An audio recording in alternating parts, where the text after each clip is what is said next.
विदेशी महिलाले विवाह लगत्तै नेपाली नागरिकता पाउने जस्तो विचार विमर्श नगरी ल्याएको विधेयकलाई राष्ट्रपतिले विचार विमर्श गर्न फिर्ता पठाए पनि सत्तारूढ 5 दलले त्यसलाई जस्ताको त्यस्तै हुबहु पास गर्ने र फेरि प्रमाणीकरणको लागि राष्ट्रपति कहाँ पठाउने निर्णय गरिनु राष्ट्रियता भौगोलिक अखण्डतामाथिको ठुलो प्रहार हो। नागरिकता जस्तो संवेदनशील विषयमा विचार नगरी हाम्रो जस्तो ठुला दुई देशबीच रहेको मुलुकमा यस्तो ऐनले आदिवासी जनतामाथि ठुलो प्रहारका रूपमा बुझ्न सकिन्छ।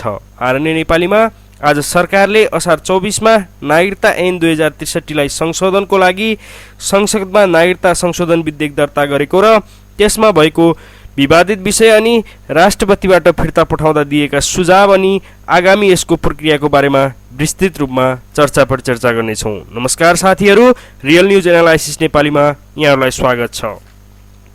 नेपाल सरकारले असार 24 गते नागरिकता ऐन 2063 लाई संशोधनको लागि नागरिकता विधेयक संशोधन संसदमा दर्ता गर्यो। 2075 सालमै केपी ओली नेतृत्वको सरकारबाट पेश भएको नागरिकता विधेयक झन्डै 4 वर्षपछि फिर्ता लिएर सोही दिन सरकारले नयाँ विधेयक संसदमा दर्ता गरेको हो।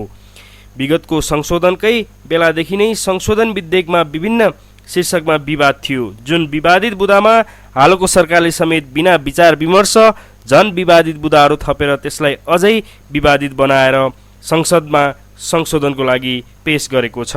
विभिन्न राजनीतिक दलहरूका नेता कार्यकर्ता, सामाजिक नागरिक समाजका अगुवा तथा जानकारहरूले यसमा विमति राखे पनि अन्ततः सत्तारूढ 5 दलले यसलाई प्रतिनिधि सभाबाट ध्वनिमतका आधारमा पारित गर्यो। प्रतिनिधि सभाबाट पारित भएर विधेयक राष्ट्रिय सभामा पनि पारित भयो अनि प्रमाणीकरणको लागि राष्ट्रपति समक्ष पेश भयो। तर राष्ट्रपतिबाट भने 15 दिन लामो विचार विमर्शपछि संविधानको धारा 113(3) लाई प्रयोग गरी सन्देशसहित मिति 2079 साउन 29 गते फेरि संसदमै फिर्ता पठाइन्। राष्ट्रपतिको यो कदमलाई सत्तारूढ काङ्ग्रेस अनि मधेसी दलहरूले राष्ट्रघाती र राष्ट्रपतिले राजनीति गरेको भनेर विरोध जनाए भने माओवादी तथा एकीकृत समाजवादीले संविधानको व्यवस्था अनुरूप राष्ट्रपतिले विचार विमर्शको लागि फिर्ता पठाउने प्रावधान अनुरूप रहेको भनेर आफ्नो अभिव्यक्ति सार्वजनिक गरे भने विपक्षी दल नेकपा एमाले यसलाई फिर्ता पठाएकोमा स्वागतसम्म गर्न भ्यायो। विगत केपी ओली सरकारको पालामा नै विवादित बन्दै आएको नागरिकता विधेयक त्यतिखेरका विरोधी झलकनाथ खनाल, चित्रबहादुर केसी सत्तामोहमा साटिएका छन् भने नागरिक अगुवा भनिने अनि संविधानविदहरू यो बेला कुन कुरामा लुकेर बसेका छन् त्यसको अत्तोपत्तो नै छैन। यतिखेरका प्रखर जानकारको रूपमा अभिव्यक्ति तथा आफ्नो विचार दिइरहेका सर्वोच्च अदालतका पूर्व न्यायाधीशहरू, वरिष्ठ अधिवक्ताहरू, अख्तियार दुरुपयोग अनुसन्धानका पूर्व प्रमुख आयुक्तहरू, पूर्व महान्यायवक्ता अनि सीमाविदहरूले कानमा तेल हालेर बसेको आभास भइरहेको देखिन्छ भने केही मधेसवादी दलहरूले यसलाई राजनीतिक विषयसँग जोडेर राजनीति गरेर मधेसी जनतामाथिको अन्यायको रूपमा व्याख्या गर्नसम्म भ्याएका छन्। उता सत्ता घटक 5 दलले मङ्गलबार नै प्रधानमन्त्री निवास बालुवाटारमा बसेको 5 दलको बैठकले नागरिकता विधेयक हुबहु पास गर्ने र राष्ट्रपति कहाँ प्रमाणीकरणको लागि पठाउने निर्णय गरेको छ भने यसलाई राष्ट्रपतिको पोलिटिकल मुभमेन्टको रूपमा समेत विश्लेषण गरेको छ। अब जाउँ पुरानो नागरिकता ऐन 2063 र नयाँ संशोधनको विधेयकमा भएको संशोधन अनि विवादित अंशको बारेमा चर्चा गरौँ। यहाँ के भयो त पुरानो 2063 को जुन चाहिँ नागरिकता ऐन थियो त्यसमा के संशोधन भयो। यहाँ विशेष गरेर मैले चाहिँ जुन एकदमै हाइलाइट भएको बुदाहरू त्यसलाई मात्रै मैले यहाँ उल्लेख गर्ने जमर्को गरेको छु। यहाँ तपाईँलाई म यसको लिङ्क पनि तल डिस्क्रिप्सन बक्समा चाहिँ म यसको नागरिकता विधेयक जुन चाहिँ अहिले प्रस्तुत भएको छ, नयाँ यो संशोधनको लागि प्रस्तुत भएको, त्यसको लिङ्क पनि यहाँ तपाईँलाई समावेश गर्नेछु। तपाईँले त्यहाँ गएर पनि यो हेर्न सक्नुहुन्छ भने म अहिले चाहिँ तपाईँहरूलाई यहाँ के कुराहरू एक्ज्याक्ट के कुराहरूमा चाहिँ एकदमै विवादित बुदाहरू चाहिँ के थियो र त्यसमा के संशोधन भएको थियो भनेर म हेर्न यहाँ तपाईँहरूलाई बताउन चाहन्छु। सबसे पहिलो 1 नम्बर विवादित बुदा थियो नागरिकता ऐन 2063 को दफा 3 मा संशोधन गरेर दफा 4, 5 र 6 थपिएका छन्, जसमा उपदफा 4 मा सम्वत 2072 साल असोज 3 गते भन्दा अघि जन्मेको आधारमा नेपालको नागरिकता प्राप्त गरेको नागरिकको सन्तान बालिग भएपछि वंशजको आधारमा नेपाली नागरिक मानिनेछ भनेर लेखेको छ, जसको मतलब 2072 साल असोज 3 गते भन्दा अघि जन्मेको आधारमा नेपालको नागरिकता प्राप्त गरेको नागरिकको सन्तानले चाहिँ अब के गर्ने भयो भने 16 वर्षपछि सहजै तपाईको के पाउने भयो वंशजको आधारमा नागरिकता पाउने भयो। यो थियो एउटा बुदा। त्यसकै 5 मा के लेखेको छ दफा 5 तपाईको 5 दफामा चाहिँ के लेखेको छ थपेको उपदफा 5 मा भने नेपालको नागरिक आमाबाट नेपालमा जन्म भई नेपालमा नै बसोबास गरेको र बुवाको पहिचान हुन नसकेको व्यक्ति पनि अब वंशजको आधारमा नेपाली नागरिक मानिने भयो। मतलब तपाईको आमा चाहिँ नेपाली हो तर बुवाको अत्तोपत्तो छैन भने त्यस्तो बच्चा अब के हुने भयो वंशजको आधारको चाहिँ नेपाली नागरिक बन्ने भयो। यो कुरा पनि त्यहाँ समावेश गरेको छ। त्यसैमा एउटा 6 नम्बर उपदफा थपेर उहाँहरूले के नयाँ संशोधन गर्न ल्याउनु भएको छ भने उपदफा 5 बमोजिङ नागरिकता प्राप्त व्यक्तिहरूको बुवाको पहिचान भई विदेशी नागरिक भएको ठहरेमा मानौ जुन अगाडि हामीले कुरा गरिरहेको थियौँ 5 को जुन बच्चा थियो त्यो बच्चाको बुवा यदि पत्ता लाग्यो र त्यो चाहिँ यदि विदेशी भएको ठहर भएमा भने व्यक्तिले जुन लिएको चाहिँ वंशजको आधारमा जुन लिएको नागरिकता थियो त्यसलाई चाहिँ प्रमाणीकरणका लागि उले चाहिँ सो घोषणा स्वरूप मैले कुनै पनि बुवाको नामबाट चाहिँ विदेशी नागरिकता लिएको छैन भन्ने सो घोषणा गरिसकेपछि उसलाई चाहिँ उसको नागरिकतालाई वंशजको नागरिकताबाट झारेर तपाईको अंग्रेजी नागरिकतामा चाहिँ परिणत गर्ने भनेर चाहिँ संशोधन ल्याएको छ भने एकदमै यहाँ चर्चित र तपाईको यसले विवादको उत्कर्ष ल्याएको अर्को दफा चाहिँ के हो भने दफा 5 को उपदफा 1 को क र ख थपिएको छ जसमा चाहिँ के गरिएको छ भने 5 को क उपदफामा चाहिँ के लेखेको छ उपदफा 1 बमोजिङ नागरिकता प्राप्त गर्न चाहने महिलाले नेपालको नागरिकता प्राप्त गरेको मितिले 6 महिना भित्र विदेशको नागरिकता परित्याग गरेको निशान पेश गर्नुपर्ने छ। यसको भन्नुको मतलब के हो भने यदि हामीले नेपाली पुरुषले कुनै विदेशी महिलासित बिहे गर्यो भने बिहे गरेको आउने बित्तिकै यो अब जुन तपाईको प्रावधानले चाहिँ महिलाले बिहे गरेर आउने बित्तिकै उले चाहिँ अंग्रेजी नागरिकता पाउने प्रावधान चाहिँ खडा गरिदियो यहाँनिर चाहिँ गरिदियो। अब त्यसले के यहाँ एकदमै तपाईले सठिक रूपमा यसलाई बुझ्नुहोस्। फेरि यहाँ स्पष्ट के भनेको छ यदि नेपाली नागरिकता प्राप्त गर्न चाहने महिलाले नेपालको नागरिकता प्राप्त गरेको मितिले 6 महिना भित्र विदेशको नागरिकता परित्याग गरेको निशान पेश गर्नुपर्ने छ। यदि मानौ तपाईको आज कुनै महिलाले नेपालीसित बिहे गरेर आई र भोलि उले नागरिकता बनाउन खोजी भने बनाउन पाउने भयो तर उले के गर्नु पर्यो आएको 6 महिना त्यो नागरिकता बनाएको 6 महिना भित्र चाहिँ उले के गर्नु पर्यो विदेशको नागरिकता परित्याग गरेको चाहिँ निशान यहाँ पेश गर्नु पर्यो। यदि त्यस्तो निशान पेश गर्न नसकेमा भने चाहिँ त्यो नागरिकता चाहिँ रद्द हुने व्यवस्था पनि त्यसैको 1 को ख उपदफामा चाहिँ डिफाइन गरेको छ। यो बुदाले चाहिँ एकदमै विवाद पारिएको थियो। अब किन विवाद पारिएको थियो भने यो भन्दा पहिलेको सरकारले र अब हामीले यसो हेर्दाखेरि बाहिर देशहरू जस्तो इन्डिया या अन्य कुनै पनि हाम्रो छिमेकी मुलुकमा पनि बिहा गरेर कुनै पनि विदेशी महिलाले बिहा गरेर आउने बित्तिकै त्यसलाई चाहिँ अंग्रेजी नागरिकता चाहिँ दिँदैन। तिनीहरूले डिफ्रेन्ट किसिमको वर्षहरूको 7 देखि 15 वर्ष डिफ्रेन्ट देशहरूमा चाहिँ डिफ्रेन्ट किसिमको यस्तो व्यवस्था तोकेको छ भने तर नेपालमा मात्रै हामीले चाहिँ कस्तो व्यवस्था गर्यौं भने आउने बित्तिकै दिने व्यवस्था गर्यौं जसले गर्दा यहाँ चाहिँ अब धेरै विवाह यो सम्बन्धीका धेरै एउटा तपाईको विवादका कुराहरू चाहिँ उत्पन्न भएका छन्। जस्तो कस्तो केसमा भने तपाईले कुनै महिलाले चाहिँ बिहा गरेर आइन् र उले डिभोर्स गरिन् नागरिकता लिइसकेपछि त्यस्तो हकमा पनि उले चाहिँ नेपाली नागरिक भएर बस्न पाइन्। मलाई यहाँ डिफ्रेन्ट किसिमका यस्ता किसिमका डिफ्रेन्ट किसिमका कुराहरू हुन सक्छन् जसले गर्दा चाहिँ यो नागरिकता भन्ने एउटा संवेदनशील विषयलाई चाहिँ अलिकति ढंगले चाहिँ यसलाई हेर्नुपर्छ भन्ने कुराहरू चाहिँ यो नागरिकता सम्बन्धीको विवादमा चाहिँ भेटिआएको थियो। हो यही वैवाहिक अंग्रेजी नागरिकताको विषयमा एकदमै विवाद रहिआएको थियो जसमा प्रमुख प्रतिपक्षी दलले पनि नेपाली पुरुषसँग बिहा गर्ने विदेशी महिलालाई 7 वर्षपछि मात्र अंग्रेजी नागरिकता दिनुपर्ने धारणा राख्दै आएको थियो भने यसै कुरालाई अन्य जानकारहरूले पनि हाम्रो अन्य छिमेकी देशहरूमा जस्तो प्रावधान रहे अनुसार नै त्यसलाई चाहिँ ध्यान राखेर चाहिँ यो कुराहरूलाई चाहिँ ल्याउनु पर्छ। अब यो कुराहरू थियो विरोधको कुरा भने यस्तै यता चाहिँ अब राष्ट्रपतिले चाहिँ फेरि के गरिन् भने यसै विधेयकलाई राष्ट्रपति विद्यादेवी भण्डारीले संसदमा फेरि पुनर्विचारका लागि यहाँ पठाएको छ। अब त्यसमा चाहिँ उहाँले चाहिँ आफ्नो 15 वटा सुझावहरू दिएर चाहिँ संसद समक्ष फेरि यो बुदालाई चाहिँ पेश गरेका छन् जुन तपाईँ हाम्रो यो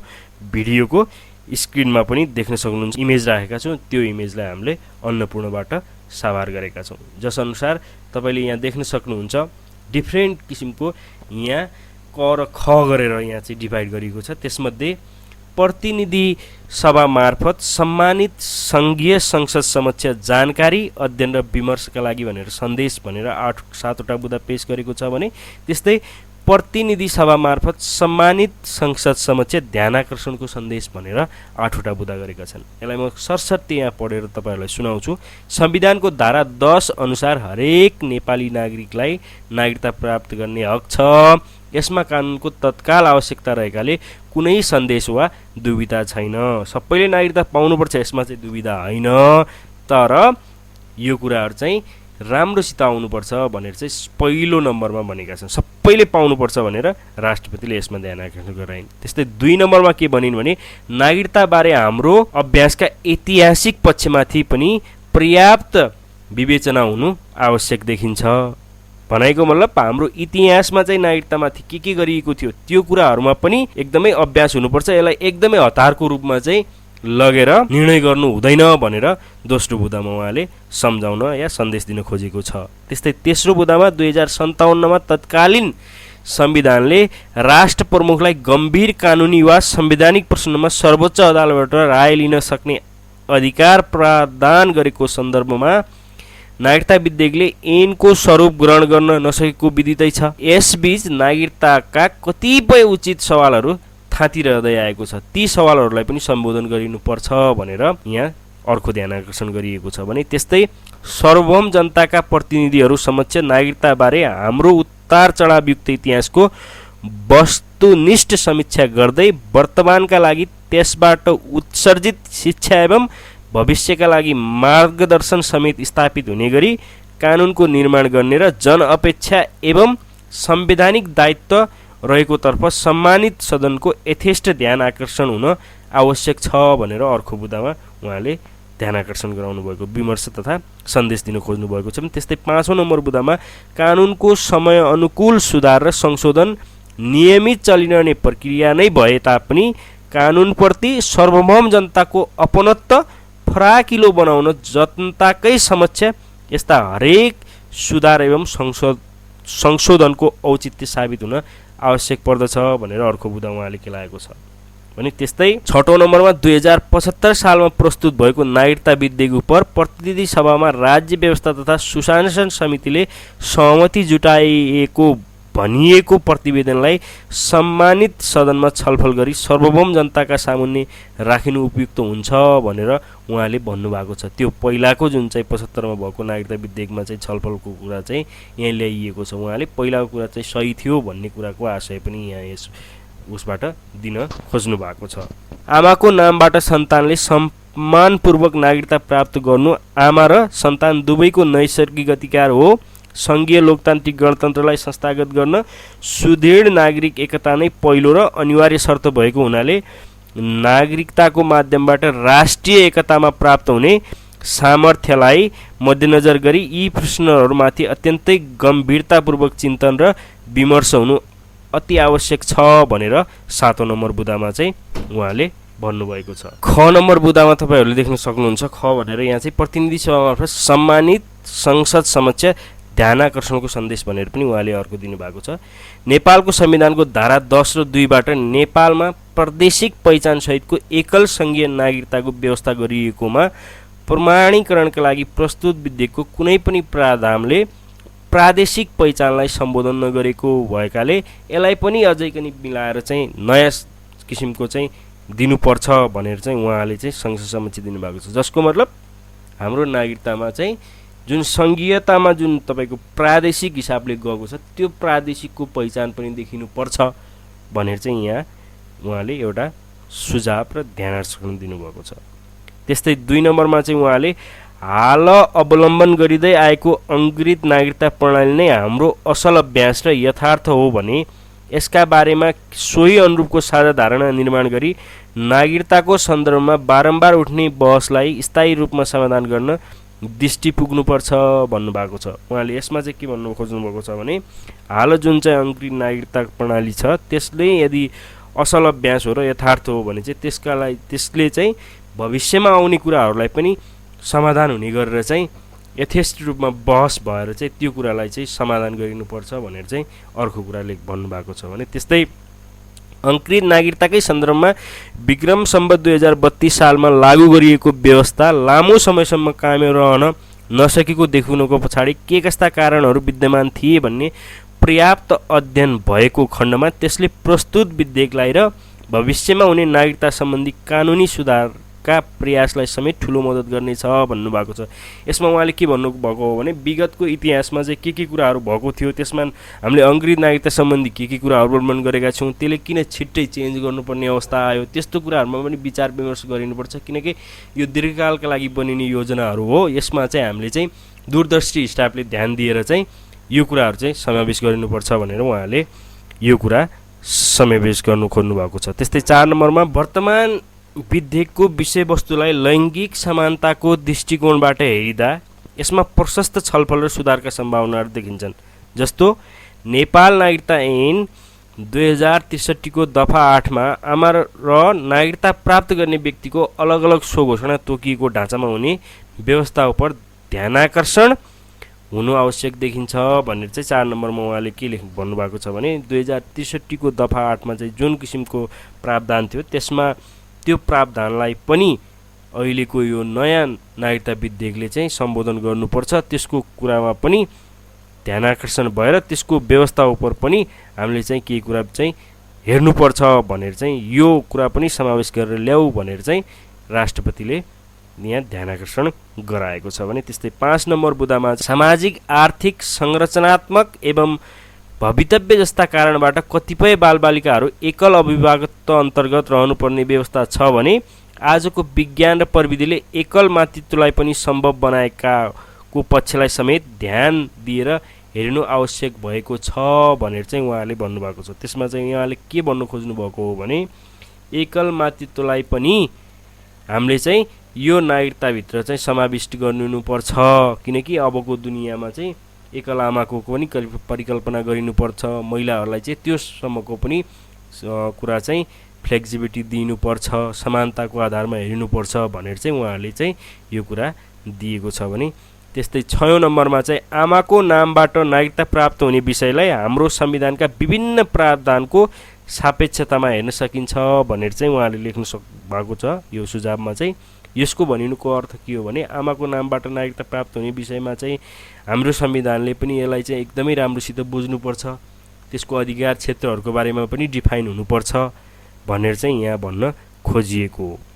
हाम्रो संविधानको लैङ्गिक समानता सम्बन्धी मार्गदर्शन बमोजिम आमाको नामबाट प्राप्त हुने नागरिकतामा आमा नै केन्द्रमा राखिने गरी पुनर्विचार हुन सान्दर्भिक हुन्छ भनेर भन्नुभएको छ। यसमा चाहिँ आमाकै नामबाट चाहिँ सबै कुराहरूको ग्यारेन्टी गरिनुपर्छ, महिलालाई पनि त्यत्तिकै अधिकार दिनु चाहिँ प्रत्याभूत हुनुपर्छ यो नागरिकता विधेयकले भनेर चाहिँ यहाँ ध्यानाकर्षण गरिएको छ भने त्यस्तै नागरिकता सम्बन्धी संघीय कानुन आवश्यक भएको पक्षलाई मनन गर्दै उल्लेखित विषय उप सम्मानित सदनमा गहन छलफल गरी प्राप्त भएका निष्कर्षसहित विधेयकमा आवश्यक सुधार गरी पुनः प्रमाणीकरणका लागि पेश गर्नुहुने अपेक्षा गर्दछु भनेर लास्टमा उहाँले के भन्नुभएको छ भने यावत सम्पूर्ण कुराहरूलाई संघीयता सम्बन्धीका कुराहरूलाई पनि नागरिकतामा झल्किने गरेर यदि समावेश गरेर चाहिँ तपाईहरूले फेरि म समक्ष चाहिँ संशोधनको नागरिकता सम्बन्धी विधेयक चाहिँ पेश गर्नुहुनेछ भनेर चाहिँ राष्ट्रपतिले चाहिँ उहाँले